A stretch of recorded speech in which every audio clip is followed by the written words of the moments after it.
আশরাফাবাদ উচ্চ বিদ্যালয়ের পক্ষ থেকে আমি মোহাম্মদ ইবনে কাসেম সাবু সবাইকে স্বাগত জানাচ্ছি। আশা করি এই করোনা ভাইরাসের ভিতরেও তোমরা সবাই সুস্থ আছো। বেশি বাইরে যাওয়া না, যদি একান্তই বাড়ির বাইরে যাওয়ার প্রয়োজন হয় তাহলে মাস্ক পরিধান করতে ভুল করবে না, কারণ এখন মাস্ক পরা বাধ্যতামূলক এবং আইনে পরিণত হয়েছে। পুলিশে ধরলে তোমাদের হেনস্থা করতে পারে বা জরিমানা করতে পারে, তাই সবাই মাস্ক নিয়ে যাবা। আর আরেকটা জিনিস ভুল করে না, যে বাইরের থেকে এসে হাত মুখ পা ভালো করে খার সাবান দিয়ে ধৌত করবা। কোনো কোনো ক্ষেত্রে হ্যান্ড স্যানিটাইজার ব্যবহার করবা যদি পারো, না পারলে তেমন কোনো অসুবিধা নেই, খার সাবান ব্যবহার করলেই যথেষ্ট। আমাদের আজকের পাঠ 6ষ্ঠ অধ্যায়, পরমাণু ও প্রতীক। তো স্বভাবতই প্রথমে প্রশ্ন ওঠে, পরমাণু কি, প্রতীক কি?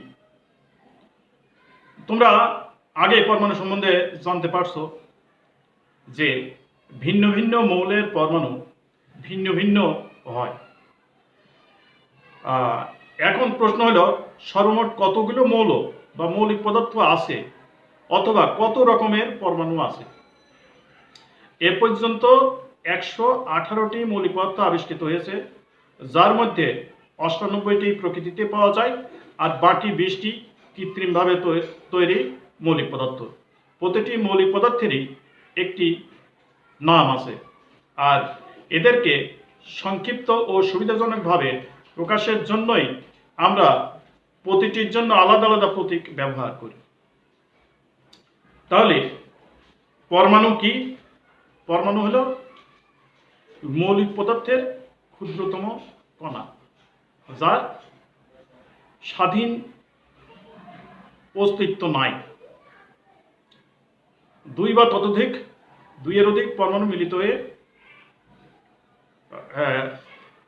মৌল বা যৌগ গঠন করে। পরমাণু হলো মৌলিক পদার্থের ক্ষুদ্রতম কণা। তো এখন আমরা জানব প্রতীক কি।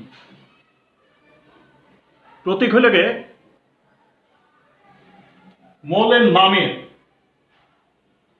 মৌলের নামের সংক্ষিপ্ত রূপকে প্রতীক বলে। কোন মৌলের নামের সংক্ষিপ্ত রূপকে প্রতীক বলে। যেমন আমি একটু ঘর কেটে নিই।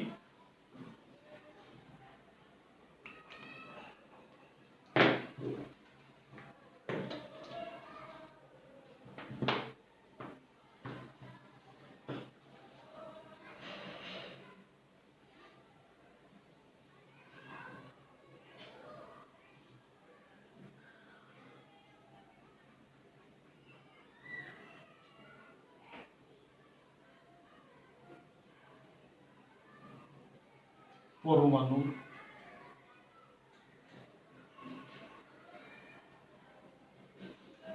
নাম।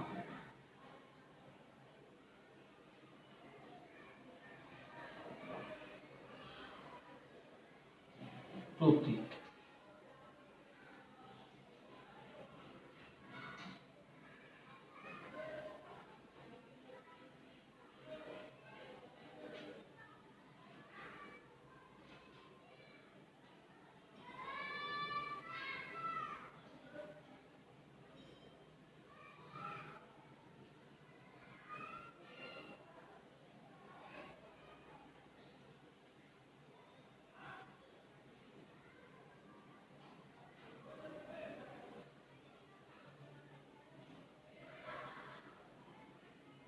তাহলে প্রথম কথা হলো যে প্রতীকটি, প্রতীক হলে কোনো মৌলের নামের সংক্ষিপ্ত রূপকে প্রতীক বলে। সাধারণত কোনো মৌলের ইংরেজি নামের প্রথম অক্ষর দিয়ে ওই মৌলের প্রতীক প্রকাশ করা হয়। যেমন হাইড্রোজেন,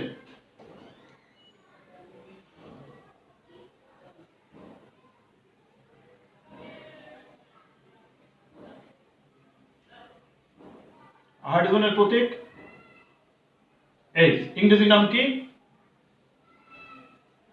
হাইড্রোজেন। তাহলে হাইড্রোজেন নামের প্রথম অক্ষর কি? H।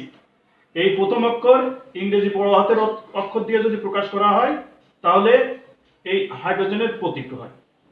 তাহলে কোন মৌলের ইংরেজি নামের প্রথম অক্ষর ইংরেজি বড় হাতের অক্ষর দ্বারা প্রকাশ করলে ওই মৌলের প্রতীক সূচিত হয়। এখন হিলিয়াম।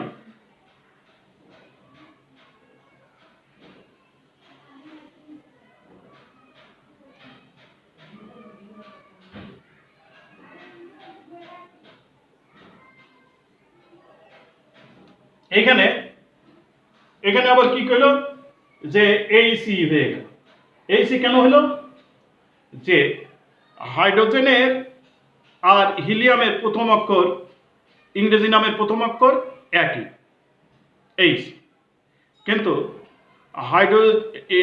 তাহলে একটা মৌলের প্রতীক ইংরেজি বড় হাতের অক্ষরে প্রকাশ করলাম, এখন পরেরটা ওই বড় হাতের অক্ষরের সাথে প্রথমটা হবে বড় হাতের অক্ষর, পরে তার সাথে উল্লেখযোগ্য রূপে উচ্চারিত একটা ইংরেজি ছোট হাতের অক্ষর যোগ করতে হবে। তাহলে এইখানে উল্লেখযোগ্য রূপে উচ্চারিত এই ইটা ছোট হাতের অক্ষর দিয়ে প্রকাশ করা হয়েছে, এটা হলো হিলিয়াম। তাহলে বুঝতে পারলে যে hydrogen H R helium H E হলো কেন?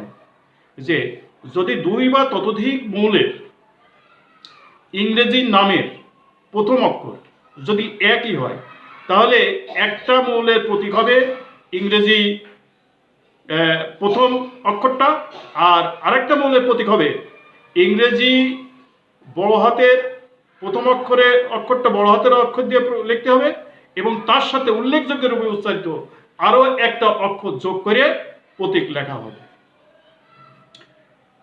এরপরে যেমন লিথিয়াম, হাইড্রোজেন, হিলিয়াম, লিথিয়াম।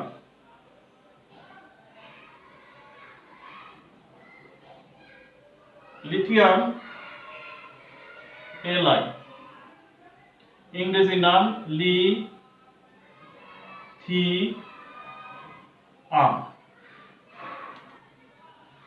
তাহলে হিলিয়াম, লিথিয়াম। এখন বেরিলিয়াম,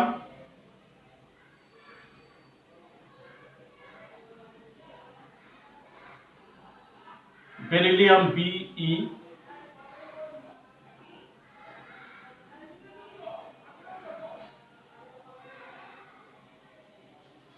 বেরিলিয়াম, ব্রোন,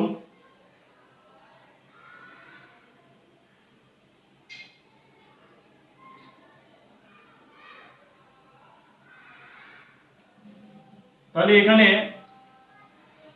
বেরিলিয়াম আর ব্রোন দুটোই বি অক্ষর দিয়ে শুরু, সেই জন্যই একটা হলো এই ব্রোনকে শুধু ইংরেজি বি বড় হাতের বি দিয়ে প্রকাশ করা হয়েছে, আর বেরিলিয়ামে কি করা হয়েছে এই বির সাথে উল্লেখযোগ্য রূপে উচ্চারিত আরেকটা অক্ষর হলো ই, ছোট হাতের ই অক্ষর যোগ করে বেরিলিয়ামের প্রতীক প্রকাশ করা হয়েছে। আবার কতগুলো মৌল আছে যেমন লোহা,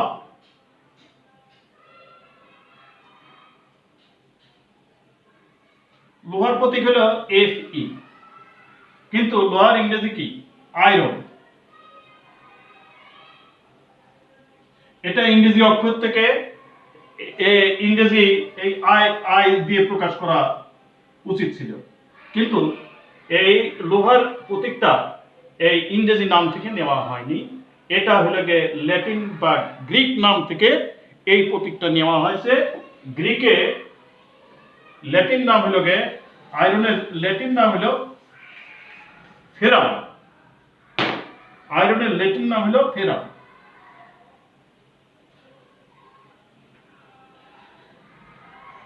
ঠিক সেরকম আরেকটা আছে গোল্ড, লোহা, লোহা সোনা,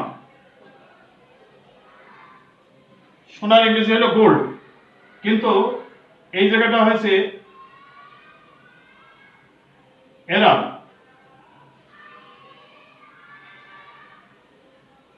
এরাম। তাহলে এ নেওয়া হয়েছে এই ল্যাটিন নাম থেকে, এ বড় হাতের অক্ষর, এর সাথে উল্লেখযোগ্য রূপে উচ্চারিত আরেকটা অক্ষর ইউ নেওয়া হয়েছে। আয়রনের নাম হলো গিয়ে ফেরাম, সেখান থেকে এফ নেওয়া হয়েছে, এই এফ এর সাথে উল্লেখযোগ্য রূপে উচ্চারিত আরেকটা অক্ষর ই যোগ করা হয়েছে।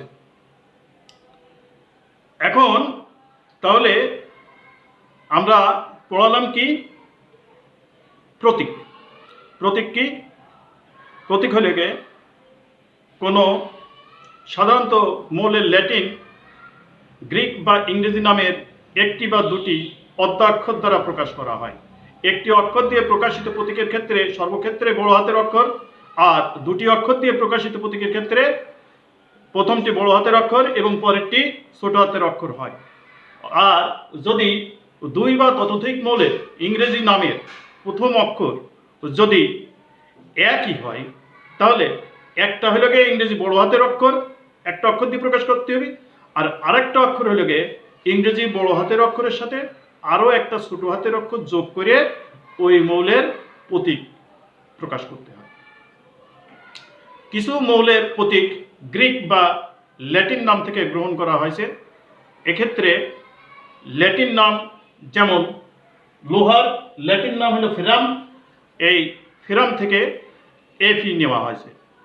এরকম মার্কারি আছে, গোল্ড আছে, গোল্ডের গ্রিক নাম হলো গিয়ে এরাম, এরাম থেকে এ ইউ নেওয়া হয়েছে। এখন আমরা প্রতীক বললাম, এবার সংকেত সম্বন্ধে আমরা কিছু জানব।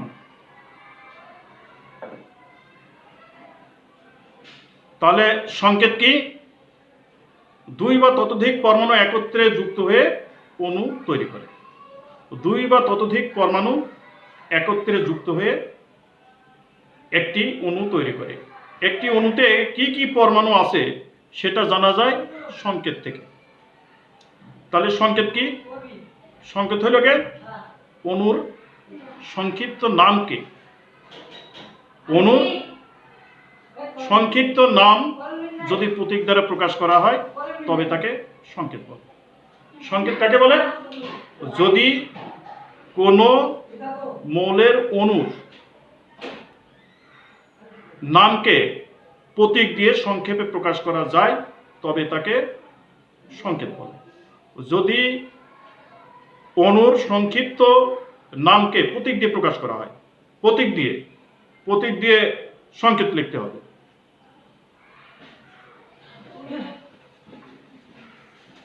দেখি আমরা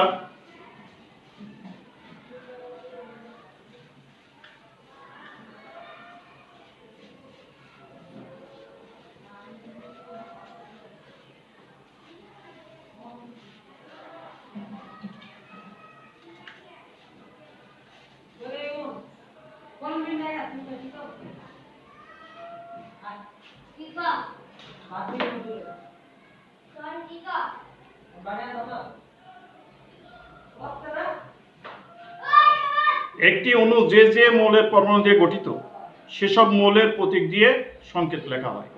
এখন সংকেত লেখার নিয়ম ও সংকেত থেকে কি বোঝা যায় সে সম্পর্কে আমরা জানব। সংকেত যেমন